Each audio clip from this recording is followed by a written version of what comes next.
Welcome to this deep dive. Today, we are cracking open the results from the Q3 fiscal 2025 conference call for Dollar Tree. This one is a big deal.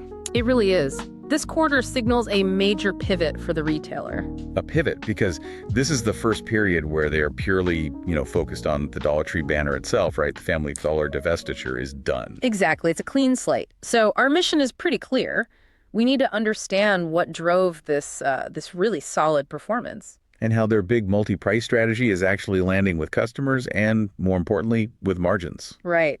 And then what does their raised full-year guidance really tell us about the trajectory for 2026? That's the all-important question. Okay, let's unpack this immediately, because on the surface, the numbers delivered a clear beat, and management was just radiating confidence. Oh, absolutely. This looks like a strategic validation moment for them. So what were those headline metrics? Well, they just blew past expectations. Adjusted diluted earnings per share, so, profit per share, that landed at a very strong $1.21. $1.21. And consensus was what, around 108? Yeah, around $1.08. So they beat it handily. That's a 12% increase year over year. And net sales followed suit, coming in at $4.7 billion. Right, up 9.4% year over year. And that was right near the top end of their own guided range. But for any retailer, the real health check is always comparable store net sales. The comps, how do they do? They grew 4.2%. And that 4.2% comp is where the narrative gets really interesting, isn't it? Because you have to understand the nuance there. That's right. They got that growth entirely through bigger baskets. The comps were driven by a really robust 4.5% increase in the average ticket size. So people were spending more money per trip.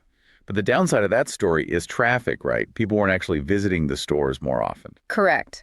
That average ticket increase was partially offset by a slight dip in traffic, negative 0.3% decrease. So slightly fewer transactions.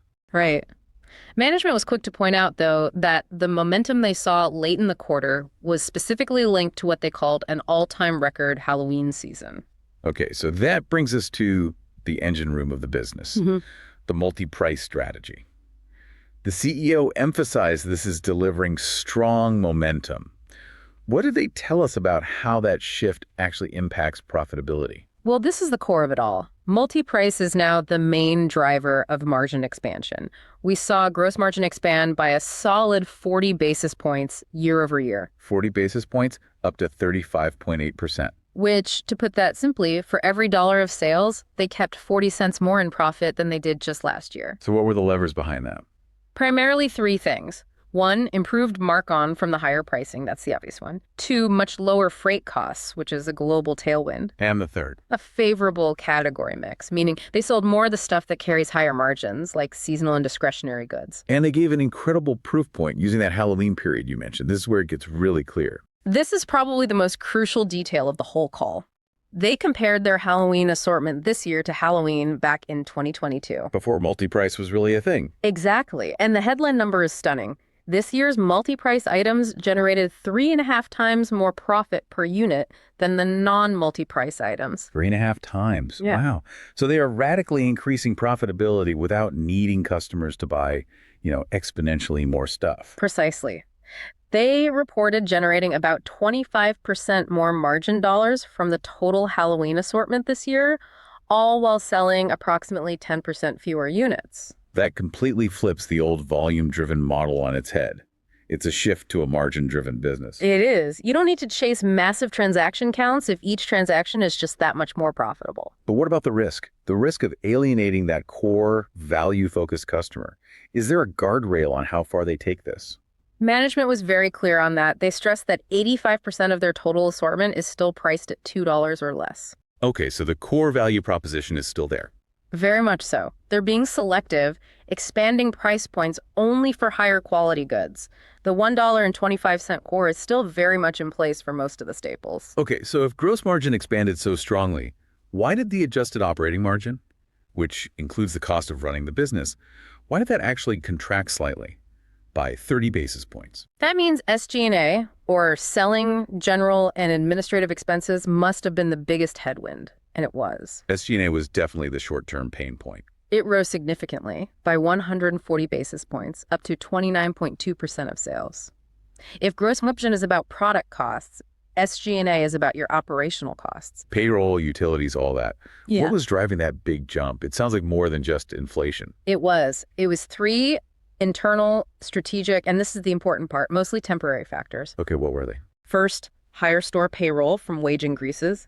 Second, increased investment in store labor hours, which they're doing on purpose to drive comps. And the third, the most important one for anyone looking at 2026, was the huge cost of extensive restickering. Restickering, that sounds incredibly manual. Yeah. Explain to our listener why they had to do this. Well, because of the shift to multi-price, staff had to manually update thousands of price tags, store by store. It's pure non-productive labor costs. And management flagged that this cost is substantial, but that it's entirely non-repeating in 2026. That's the key. This Q3 pain acts as a built-in tailwind for 2026 earnings. It flows straight to the bottom line next year. Got it. Now, there was one positive on the cost side, right? Corporate SG&A. There was. Net of the $24 million they earned from a transition services agreement with Family Dollar, corporate overhead actually leveraged 80 basis points. What does it mean when it leveraged? It just means their sales growth outpaced the growth in their corporate expenses. It's a very positive step toward their long-term goal of getting corporate SG&A down to just 2% of sales by 2028. Shows they're scaling efficiently. We have to circle back to that negative 0.3% traffic number. Management blamed the restickering disruption. Is that a plausible excuse, or are they just spinning a problem with higher prices? It's a fair question. The data suggests it's probably a mix, but with more weight toward the disruption excuse. I mean, imagine walking into your local store and every aisle has employees busy with price guns. It's disruptive. And high-frequency shoppers might just skip a trip or two. Exactly. But the customer data they provided about who is shopping, that's where the proof is. Right. They're positioning themselves as a K-shaped economy winner. And the data supports it. They gained 3 million new households in Q3 compared to last year. And here's the amazing statistic. About 60% of those new shoppers came from households earning over $100,000 a year. That is definitive trade-down behavior. High-income customers feeling the pinch elsewhere and seeking value at Dollar Tree. Absolutely. They're buying those higher margin multi-price goods, seasonal decorations, party supplies, things where the price gap to a supermarket is now huge. They're driving up that average basket size. They are, but the core low-income customer is still the bedrock. They still showed the highest comparable sales growth, and their average spend grew more than twice as fast as the new high-income group. So the challenge now is frequency for the new shoppers. That's the strategic goal. Turn those big, infrequent baskets into more regular visits. Okay, shifting gears. Capital allocation. The share repurchases were a huge part of the EPS story. How aggressive were they? Highly aggressive. It shows management believes their own stock is undervalued. They bought back 4.1 million shares for just under $400 million in Q3 alone. Wow. And more after the quarter. Another $176 million. Year to date, they've executed $1.3 billion in repurchases. And they still have $2 billion left under the authorization. Right. That directly reduces the share count, which is a powerful lever for that double-digit EPS growth. Okay. The ultimate indicator of confidence is always guidance. They raised the full-year outlook. What's the new range? They raised their full-year adjusted EPS to a new range of $5.60 to $5.80. That's up from the previous range. And for the crucial Q4 holiday quarter? They're guiding for comps between 4% and 6%, which supports an adjusted EPS range of $2.40 to $2.60. But the long-term goal is what really matters. They reiterated that, right? Heavily. They're targeting an adjusted EPS compound annual growth rate, or EAGR, of 12 to 15% through fiscal 2028. And that's supported by underlying growth of 8 to 10%. Plus the crucial benefit from the unwind of those large, non-repeating SG&A costs, especially restickering, that gives them a big one-time tailwind in 2026. So hitting that target depends on those cost cuts. Did they flag any external risks, tariffs, macro issues? Oh, yeah. The usual suspects. Tariffs, potential disruptions to S&AP benefits for their core customers, and ongoing wage pressures. Management maintained they could manage through it. All right, now for the segment where we throw caution to the wind, but keep the rationale grounded in the data. This is not financial advice. Not financial advice, but it's a thought experiment. Based on the outperformance and the strategy, the key insight is that proven profitability of the multi-price shift. That 3.5 times higher per unit profit number, that changes the entire business model. It does. And it gives management the confidence for that 12 to 15% EPS growth target. And as we stressed, that confidence for 2026 rests heavily on those SG&A headwinds turning into tailwinds. So there's an investment gap between the current valuation and future earnings power. We think so. We project that by late 2026, with Family Dollar gone and the multi-price model humming, earnings will accelerate significantly as those costs disappear. So what's the pitch to capitalize on that? We would suggest initiating a long-term bullish options position targeting this multi-year story, specifically long-term in-the-money call LEAP-S with an expiration in early 2027.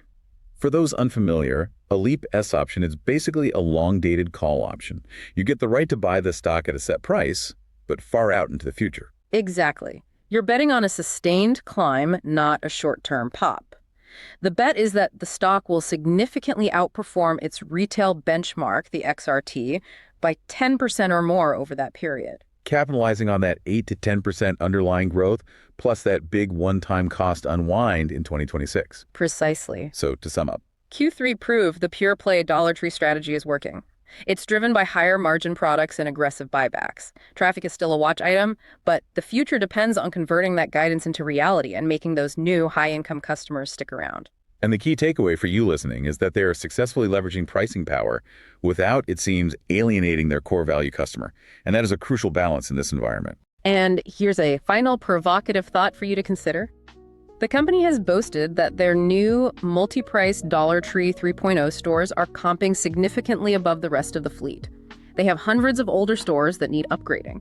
So the question is, if the company is to truly unlock that full 12 to 15% growth potential, how quickly must they scale those conversions? The pace of capital expenditure and store modernization, that's the timeline we need to be watching, because that's what drives the next leg of acceleration.